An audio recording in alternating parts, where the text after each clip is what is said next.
તો સામાન્ય ગુજરાતના મુખ્યમંત્રી અને ગૃહમંત્રી આ પીડિતોની વાત સાંભળવા તૈયાર નથી। જો તમે તમારા મનગમતા વિષયમાં વિધાનસભાની કાર્યવાહી લાઈવ કરવા માંગતા હો તો મારી માંગણી હતી કે જસદણની પીડિતા સાથે શું બન્યું, બીજી જે 6 દીકરીઓ પર બળાત્કારની વાત ભાજપના જ મહિલા નેતા કરી રહ્યા છે કે અત્યારે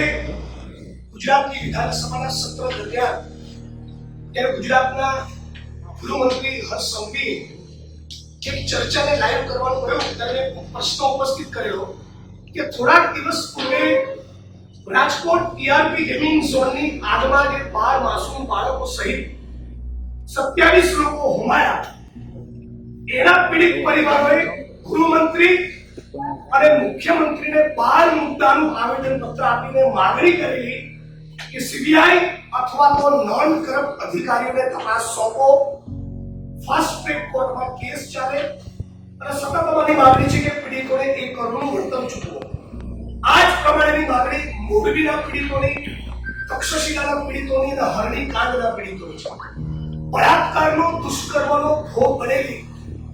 જસદણની દીકરી બાબતે ભારતીય જનતા પાર્ટીના એક મહિલા આગેવાને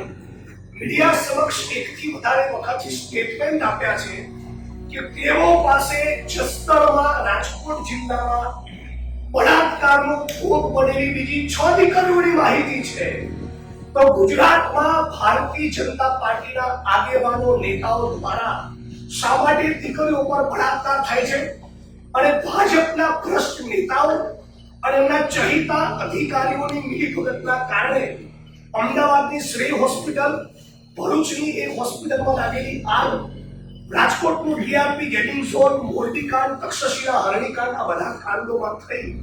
240 થી વધારે લોકો હોમાયા। આ પીડિતો પોતાની વેદનાને લઈને અમારી સાથે ગુજરાત ન્યાય યાત્રામાં પણ આપ જાણો છો એવું જોડાયા છે। આજે બધા ગાંધીનગર પહોંચવાના છે। તો સામાન્ય ગુજરાતના મુખ્યમંત્રી અને ગૃહમંત્રી આ પીડિતોની વાત સાંભળવા તૈયાર નથી।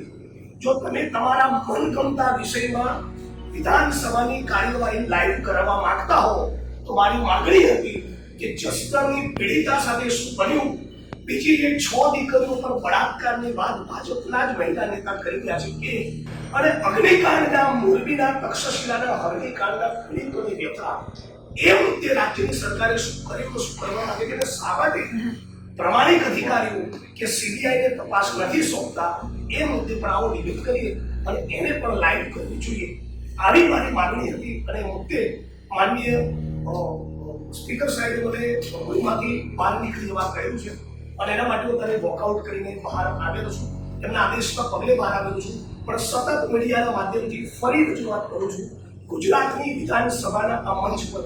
ગુજરાતની 6.5 કરોડ જનતા સાંભળવા અને જોવા માંગે છે એટલે ખરેખર લાઈવ કરો કે અગ્નિકાંડ, મોરબીકાંડ, તક્ષશિલાના હરણીના પીડિતોને ન્યાય કેમ નથી, આપણા ગુજરાતમાં ન્યાય કેમ નથી, ફરી મોરબી કે રાજકોટમાં, વડોદરા કે સુરતમાં આવી ઘટના ન બને એ માટે રાજ્યની સરકાર શું કરવા થાય છે।